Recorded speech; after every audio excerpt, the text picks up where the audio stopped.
সবাইকে শুভেচ্ছা ও অভিনন্দন জানিয়ে আজকের প্রি এমসিকিউ লাইভ ক্লাস শুরু করছি। আমি শীতল চন্দ্র দাস, প্রভাষক, হিসাব বিজ্ঞান বিভাগ, নয়াবাজার বিশ্ববিদ্যালয় কলেজ। আমরা নিয়মিত এমসিকিউ ক্লাসগুলো শুরু করছি এবং ধারাবাহিকভাবে চলমান আছে। বিগত 4টা ক্লাস আমরা করেছি। এর মধ্যে ঢাকা, রাজশাহী, যশোর, এই 3টা বোর্ড অর্থাৎ 3টা ক্লাস আমরা করেছি। গতকাল বৈদ্যুতিক সমস্যার কারণে আমরা গতকালকে ক্লাসটা করতে পারিনি, তাই আজকে আমরা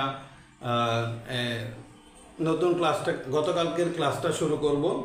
আজকে কুমিল্লা বোর্ড 2024 এই প্রশ্নের 24 সালে যে প্রশ্নটা এসেছে এটা আমরা আজকে বিস্তারিত সমাধান করব এমসিকিউগুলো, এবং প্রত্যেকটা প্রশ্নের কোন কোন কারণে অ্যান্সার সঠিক নয় সেগুলো সহ আমরা বিস্তারিত আলোচনা করব। সুতরাং কথা না বাড়িয়ে আমরা চলে যাচ্ছি আমাদের মূল কার্যক্রমে। আরেকটা বিষয়, আমাদের ফেসবুক পেজ আছে, আমার নিজস্ব একটা ফেসবুক পেজ আছে, সেটা হলো শীতল কমার্স একাডেমি। প্রত্যেকটা লেকচারের এই লাইভগুলোর ভিডিও আবার সেই ফেসবুক পেজে পাওয়া যাবে। সাথে সাথে আমার ইউটিউব চ্যানেলও আছে শীতল কমার্স একাডেমি নামে। সেখানে যদি তোমরা জয়েন করো তাহলে প্রত্যেকটা ক্লাসের খণ্ড খণ্ড করে আমাদের ছোট ছোট আকারে ভিডিওগুলো করা আছে এবং সেখানে আপলোড দেওয়া আছে। চাইলে তোমরা সেখান থেকে ডাউনলোড করেও দেখতে পারো বা যে কোনো কারণে যেভাবে তোমাদের সুবিধা সেভাবে দেখতে পারবা। সুতরাং আজকে আর কথা না বাড়িয়ে আমরা আমাদের মূল কার্যক্রমে চলে যাচ্ছি। প্রথম এমসিকিউর মধ্যে আছে ব্যাংক সমন্বয় বিবরণী কে তৈরি করেন। এটা হলো আমাদের কমন একটা বিষয়। ব্যাংক সমন্বয় বিবরণী কে তৈরি করে? মালিক অর্থাৎ আমানতকারী বা ব্যবসায়ী তৈরি করে না ব্যাংক তৈরি করে? বেসিক্যালি ব্যাংক সমন্বয় বিবরণী তৈরি করে আমানতকারী। এখানে ব্যাংক কর্তৃপক্ষ ক নাম্বারের উত্তরে আছে ব্যাংক কর্তৃপক্ষ, আমানতকারী, নিরীক্ষক ও ঋণ গ্রহীতা। এর মধ্যে সহজ কথা হলো আমাদের হবে আমানতকারী।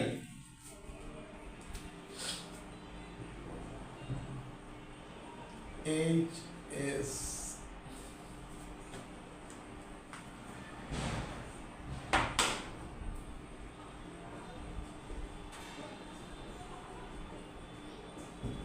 পঁচিশ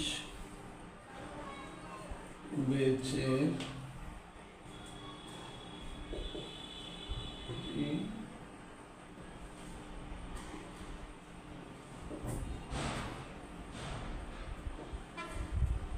ক্লাস। আজকে হলো যশোর বোর্ড, না কুমিল্লা বোর্ড।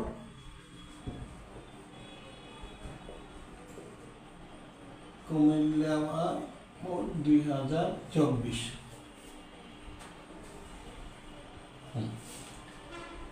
প্রথম কোশ্চেন, ব্যাংক সমন্বয় বিবরণী কে তৈরি করেন? 1 নম্বর উত্তরে হলো ক ব্যাংক কর্তৃপক্ষ, 2 আমানতকারী, 3 নিরীক্ষক, ঘ ঋণ গ্রহীতা। ব্যাংক সমন্বয় বিবরণী সাধারণত আমানতকারী তৈরি করেন। সুতরাং উত্তর হবে ক। একের ক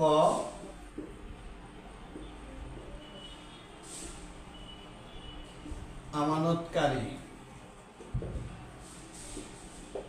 2, এখানে বলছে এনএসএফ চেক কোনটি?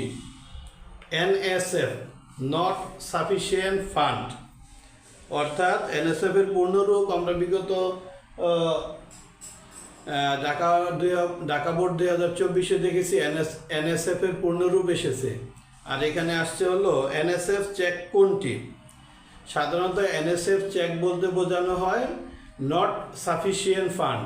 একথার মানে হলো ব্যাংকে পর্যাপ্ত অর্থ না থাকার কারণে যদি কোনো চেক সাধারণত প্রত্যাখ্যান করা হয় সেটা হলো এনএসএফ চেক। এটাই বলা হয়েছে জমাকৃত চেক প্রত্যাখ্যান, জমাকৃত চেক আদায়, ইস্যুকৃত চেক পরিশোধ, ইস্যুকৃত চেক অপরিশোধ। সুতরাং আমরা ব্যাখ্যা থেকে সহজেই বুঝলাম যে এনএসএফ চেক বলতে ব্যাংকের অর্থের ঘাটতির কারণে যে চেকটা প্রত্যাখ্যান করা হয় সেটা হলো এনএসএফ চেক। সুতরাং উত্তর হবে ক জমাকৃত চেক প্রত্যাখ্যান।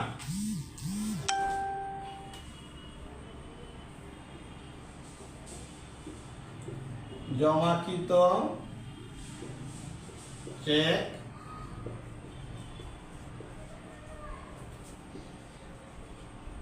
প্রত্যাখ্যান। 2 নাম্বার বলছে রেওয়া মিলে ধরা পড়ে না, রেওয়া মিলে ধরা পড়ে না কি? বাদ পড়ার ভুল, নীতিগত ভুল, পরিপূরক ভুল। এই 3টা ভুলই রেওয়া মিলে ধরা পড়ে না। কারণ বাদ পড়ার ভুল ধরা পড়ার কারণ হলো, কারণ যদি কোনো একটা লেনদেন কোনো একটি পক্ষ একদিক ডেবিট অথবা ক্রেডিট দিক কোনো দিকে লিপিবদ্ধ না করি, তাহলে সেটা হিসাব সমীকরণে কোনো প্রভাব ফেলে না বিদায় সেই ভুল রেওয়া মিলে ধরা পড়ে না। 3 নীতিগত ভুল হলো হিসাব বিজ্ঞান সম্পর্কিত পর্যাপ্ত জ্ঞানের অভাবে যে ভুল হয়, অর্থাৎ একটা পক্ষকে ডেবিট এবং একটা পক্ষকে ক্রেডিট করে দেয়া হয়। যেমন আমরা যদি বলি যে আসবাবপত্র কলকবজার সংস্থাপন ব্যয় 5,000 টাকা, এখানে যদি কেউ সংস্থাপন ব্যয় হিসাব ডেবিট আর নগদান হিসাব ক্রেডিট করে দেয় বা নগদান হিসাব ক্রেডিট করে দেয়, দিক ঠিক থাকবে কিন্তু প্রকৃত হিসাবটা ভুল থাকবে। এই কারণে ডেবিট ও ক্রেডিট মিলে যাবে কিন্তু হিসাবে ভুল থেকে যাবে। পরিপূরক ভুল হলো কি?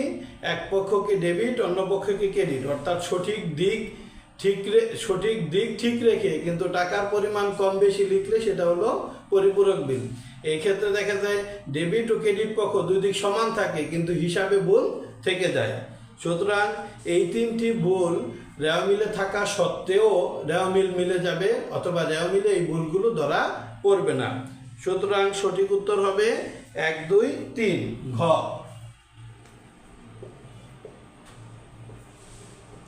ঘ 1, 2 ও 3।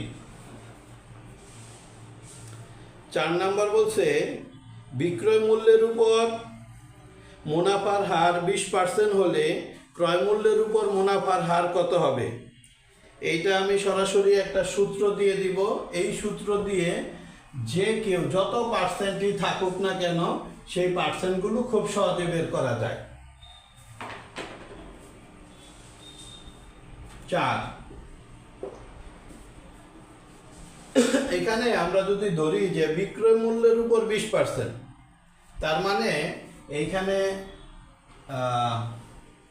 প্রথমে আমরা দেব 100/80 গুণ 20। এখানে যত পার্সেন্ট বলুক সেটা আমাদের কোনো বিষয় থাকবে না, তাহলে এটা আমরা অটোমেটিক্যালি বের করতে পারবো।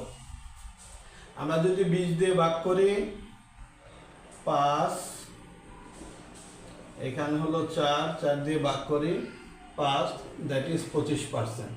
অর্থাৎ যতই থাকুক, যত পার্সেন্ট থাকুক, এখানে আমাদের মনে রাখতে হবে উপরে 100 থাকবে, যত পার্সেন্ট থাকবে 100 থেকে সেটা বিয়োগ করে আমরা নিচে দিয়ে দিব এবং ওই পার্সেন্টেজটা এখানে দিয়ে দিলে অটোমেটিক্যালি আমাদের বিক্রয় মূল্যের উপর মুনাফার হার যত পার্সেন্ট দেওয়া থাকুক সেটা ক্রয় মূল্যের উপর মুনাফার হারে পরিণত হয়ে এই পার্সেন্টেজটা আমাদের চলে আসবে।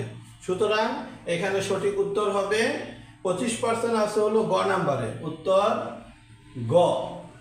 সঠিক উত্তর হলো গ। পরবর্তী কোশ্চেন হলো 5 নাম্বার। 5 নাম্বার বলছে নিট মুনাফার পরিমাণ 60,000 টাকার পরিবর্তে 80,000 টাকা হয়, তবে মোট সম্পদের পরিমাণ কত হবে? মোট সম্পদের পরিমাণ কত হবে? এখানে নিট মুনাফা যদি আমার 60,000 টাকা হয়, 60,000 টাকার পরিবর্তে যদি 80,000 টাকা হয়, এখানে সহজভাবে যদি আমরা বলতে চাই নিট মুনাফা যখন বৃদ্ধি পাবে ঠিক সমপরিমাণ সম্পদও আমাদের সমপরিমাণ সম্পদের পরিমাণও বৃদ্ধি পাবে। সেক্ষেত্রে আমাদের সঠিক উত্তর হবে, এখানে যে অপশনগুলো আছে সেগুলো যদি বলি 20,000 টাকা সম্পদ বৃদ্ধি পাবে, মোট সম্পদের পরিমাণ 20,000 টাকা বৃদ্ধি পাবে, এটাই সঠিক। 20,000 টাকা হ্রাস পাবে কখনোই, যদি আমাদের মুনাফার পরিমাণ নিট মুনাফার পরিমাণ বৃদ্ধি পায় তাহলে কখনোই সম্পদ হ্রাস পায় না।